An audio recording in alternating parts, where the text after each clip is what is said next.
আজকে জ্ঞান বাড়ানোর দোয়া শিখে যান। রব্বি জিদনি ইলমা, রব্বি জিদনি ইলমা। হে পালন কর্তা, আমার জ্ঞান বৃদ্ধি করো। হে রব, আমার জ্ঞান বৃদ্ধি করো।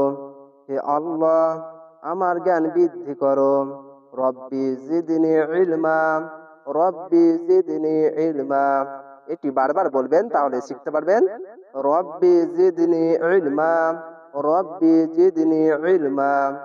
রব, হে পালন কর্তা, আমার জ্ঞান বৃদ্ধি করো, আমাকে জ্ঞান দান করো। এর অর্থই জানতে গেলে দেখেন কত সুন্দর হচ্ছে। রব্বি জিদনি ইলমা, রব্বি জিদনি ইলমা। হে পালন কর্তা, আমার জ্ঞান বৃদ্ধি করো, আমাকে জ্ঞান দান করো। রব্বি জিদনি ইলমা, রব্বি জিদনি ইলমা। হে পালন কর্তা, আমার জ্ঞান বৃদ্ধি দাও, আমাকে জ্ঞান দান করো। আমার জ্ঞান যেন ভালো পথে চলতে পারে তার জন্য তৌফিক দান করিও। রব্বি জিদনি ইলমা, রব্বি জিদনি ইলমা, রব্বি জিদনি ইলমা। আশা করি আপনারা এভাবেই বারবার বলবেন, শিখে নিতে পারবেন।